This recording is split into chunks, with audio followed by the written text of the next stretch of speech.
Hi, everybody. It's Peter Gordon from New York Financial Organizers, and welcome to my podcast, Organizing Life's Daily Demands. Today, I am privileged to talk with Andrew Jaloza of the Estate Planning and Elder Law Group. Um, I am a daily money manager. We help people pay their bills and deal with their insurance claims, and generally all the non-financial aspects, the non-investing aspects of finance. And many of our clients are elderly, and many of our clients come from trusted advisors, such as a person like Andrew Loza. Andy and I have known each other for about 8 years. I met him right when I was starting my business, and we had a fast friendship. We are both, turned out we grew up 2 miles from each other in Brooklyn. I'm from Mill Basin. He is from Sheepshead Bay. We share a lot in common. More than anything else, I think what we share is the desire to help people. And we're both fortunate to be in industries where we're able to earn a living as well as help people. So I hope you enjoy our conversation and learn more about the Estate Planning and Elder Law Group of Andrew L. Jaloza and Associates. So hi, Andy. How are you doing today? Good morning, Peter. I'm doing great. Thank you. Thank you for asking me to come here today. Sure. No, it's my pleasure. And this is just a conversation. So tell us about the work you do and, more importantly, why you do it. That's great. I appreciate you asking. Yeah, what we are is we're a full-service estate planning and elder law firm. We help families we help young people starting out, getting some planning in place, especially when they have young children. It's important that they have some documents in place. What happens if something happens to both? I will say you work with my son and partner, Jacob Gordon. Yes, who is his attorney and as an advisor. Yeah, and he is so proud that he has an estate plan and that he's probably the youngest person he knows who has one. Yeah, well, Jacob's the guy who organizes things, so he's an organizer. So we deal with all different types of people. We deal with people who are like Jacob, who was very concerned and wants to be organized. We deal with the people who are reticent about being organized and wanting to, like, they think about having an estate plan, they want to get to it. They need a little more education. They maybe need a little more nudging, and there's everybody in between. You have people who don't want to do it. There are people who are afraid to do it. And what we do is we help through educating them, allay some of the fears that they have about what they're embarking on. We help them to find the right plan that fits them, because it's not one size fits all. And for many people, especially the elderly people we deal with that we have in common, we help them to protect those assets that they've worked their entire life for, to be able to not have to spend them all down if they have a last serious illness. And as you probably know, probably about 70% of all people over 65 need some long-term care. Long-term care is very expensive, and we help them to prepare for that. And we help to settle estates when people pass away. So basically, from the whole gamut of estate planning and elder law, we really do a lot of different things. All of those are really, being someone who's empathetic, I think, as I've been told, and someone who really cares. I care about taking care of seniors. I have a very serious affinity and strong place in my heart for seniors. I love taking care of my grandparents, and now I get to take care of lots of people who remind me of my grandparents, and that's why I do what I do. Yeah, it's interesting you say that. I grew up seeing. Well, I actually lived with my grandmother in addition to my parents, and I grew up seeing my parents take care of their parents, and then my son Jacob has grown up seeing his father take care and his mom take care of their parents, and so I think it's an innate desire to continue to do that, and I get a lot of joy from it. Absolutely, I'm sitting with him. So what happened with? I know your specific story. I think it's worth talking about. Because you were in a different part of law and before you did this. Well, I've been practicing law for about 35 years now. I think I wrote my first trust about 25 years. But most of my focus over the years was helping people buy and sell properties and businesses and making money. And it was a rewarding thing, helping people to do that. But there was a time about 10 years ago that after having helped my grandparents and my grandfather in specific, my mother's father. I get it confused when I say my mother's father's mother. They both lived to about 100 years old. My father's mother lived to 103. My mother's father lived to 99.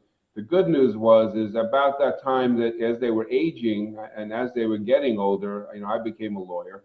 And then I started talking to them about the fact that if they want to leave a legacy, they're going to have to do some planning probably, because we point to the different cousins and friends that had to spend down significant amounts of money as they got sick when they got older.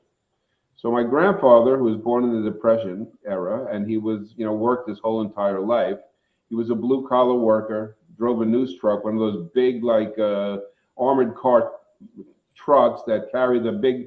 I don't know if they still do that anymore, right? Because I don't know what newspapers look like anymore. I don't think they do, but I remember seeing them, and they would throw the batch Throw the of bundles, paper yeah.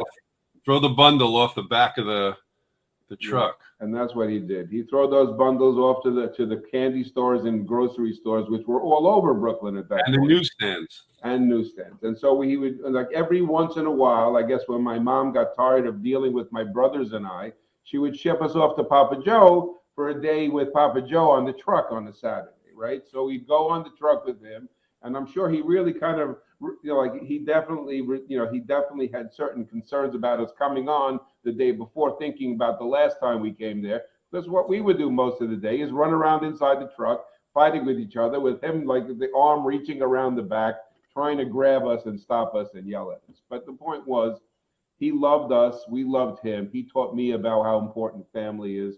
He was the patriarch of the family, and his goal, since no one ever gave him anything, was to be able to pass on the legacy that he created, right?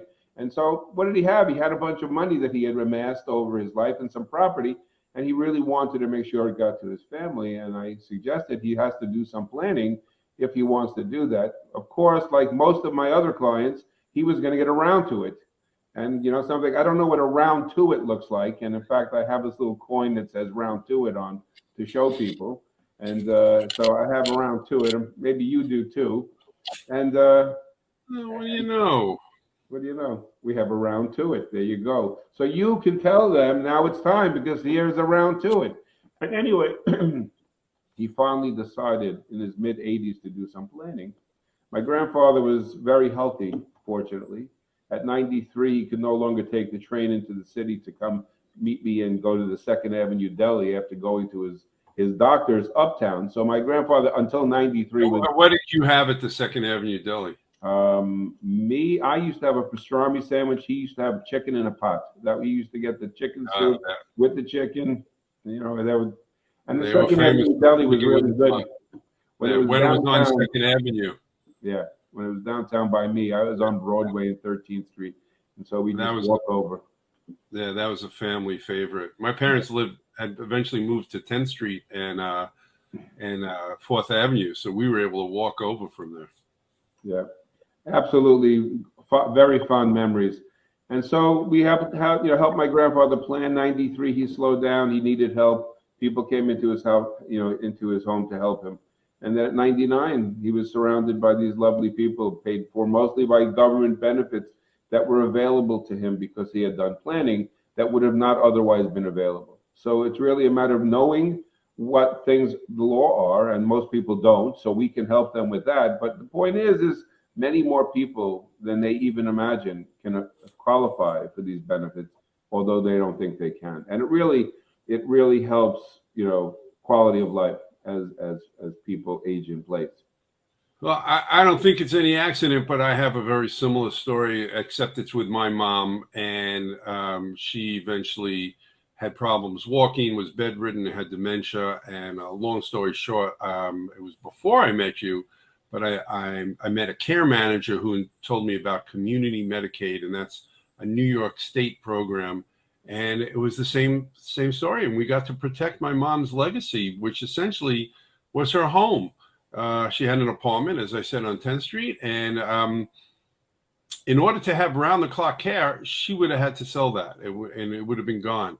But because of community Medicaid, we did have two wonderful aides for 5 years, and my mom was a pleasure. So they really loved her, and it worked out great. And that's the benefit of planning. It is really. Excuse me. Sorry. Most people, most people that we deal with, they have a house. They think that all I have is a house. I don't need to really plan. I don't have an estate. Well, that is your estate, right? You worked your whole life. You paid off a mortgage. You've done everything you had to do, struggled to keep it.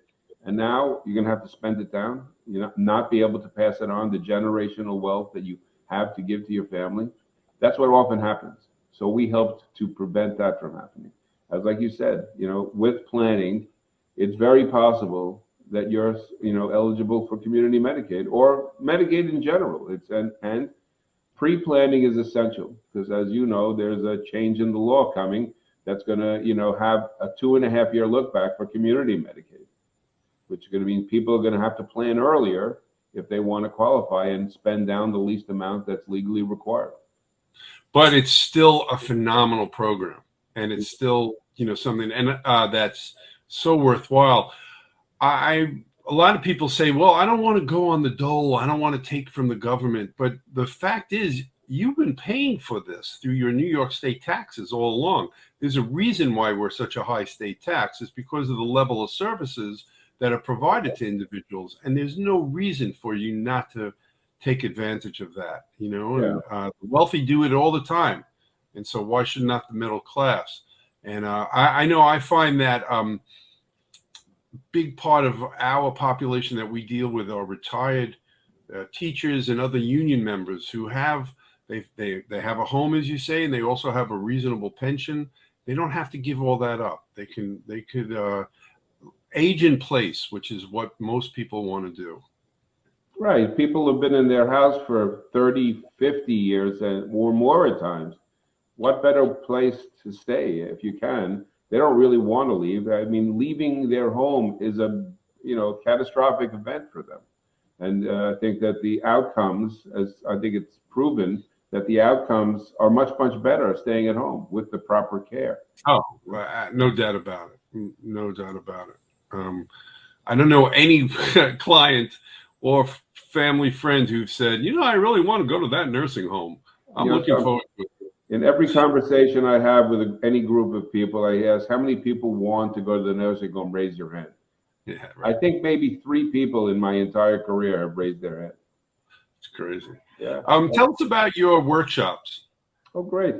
What we do is, I think that the most important function that I have here is an educator, right? I think that most people don't really understand this whole thing. They have no idea what Medicaid is. They have no idea what the laws are, what happens as you pass your property from yourself to your family members. They really don't know.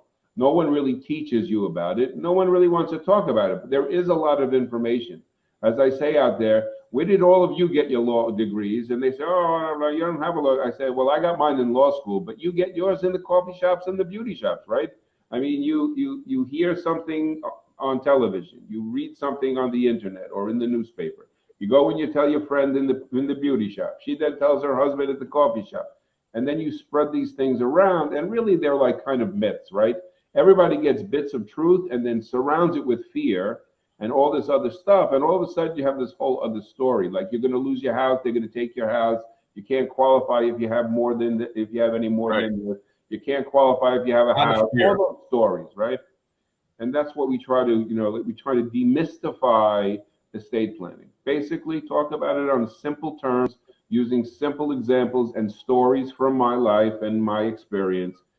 And in that way, educate them. I mean, I had people come in all the time that just thank me that I made it so simple, because it doesn't have to be complicated, number one. And second of all, and I think probably you appreciate this too, it doesn't have to be serious. Humor is, humor is the best way of communicating anything. So I promise them that they're going to laugh a little. It's not going to take as long as they think, and that they're going to learn a whole bunch of things. And then I keep my promise. And that's what the workshops are about. And how can people find out about your workshops? My website, aljlaw.com. There, I'm on Facebook, we are Instagram, LinkedIn. And we're not in the. I would say we're in the yellow pages, but we're not, because that's an old thing. So online is one of the great equalizers for everybody. If you have a decent online presence and you do good things so that people say good things about you, then they can find me online. That's really where Yeah, many no, people and find it. I know, I've been amazed at the quality of the leads and clients that you're getting through your online presence. Well, I guess what it is like when I go to a restaurant now, the first thing we do is I pull up the review. How many people liked it? How many reviews do they have? And and what are they saying about them? When you treat people well, people say good things, right? I mean, that's the whole point. And I think that at first, being like the dinosaurs that you and I sort of are, coming from old world marketing and everything else that we've been through, another fad, the internet, whatever. But it really is. It's a great tool, and more people appreciate the fact that they can leave a review for somebody, right? You have these Right. people, they want to be able to tell other people when things are good, and they want to tell more people when things are not good. It's incredible, and there's a reason why people love taking pictures of their food and putting it onto Facebook. They want to share information. So if if you have a good experience, people are happy to share about it. And what better way than to find out about information is to look at reviews. I know I do that with all aspects of my life, from doctors to restaurants, et cetera, et cetera. And you can't really hide anymore. There's no hiding, and Yeah. and you Yeah. really can't fake all your reviews. You can't. I mean, you can get a couple of people to add some nice things about you if you wanted, but when you start building up reviews and people are saying things about you, then other people are willing to try. So Yeah. that's really been really good. That's been a good aspect. It's great. And That's we great. get to have a further reach too. We get to have a Yes. further reach, and it's kind of fun. It's kind of fun to.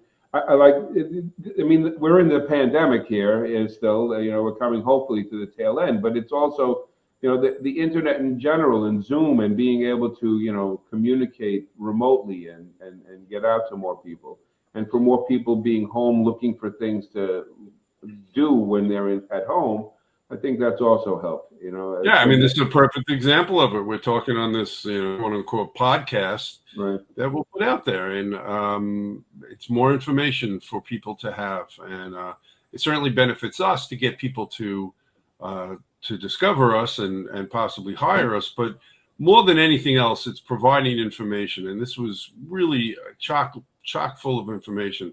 And I highly recommend, if you have any questions about estate planning, about Medicaid planning, long-term care, please reach out to Andy. You'll enjoy the conversation. You'll be educated from it, and you'll go in the right direction, whether you work with him or not. So, Andy, thank you so much. That was really great. And I look forward to seeing you soon, and I look forward to everybody seeing it, my next podcast and or video. Thanks very much.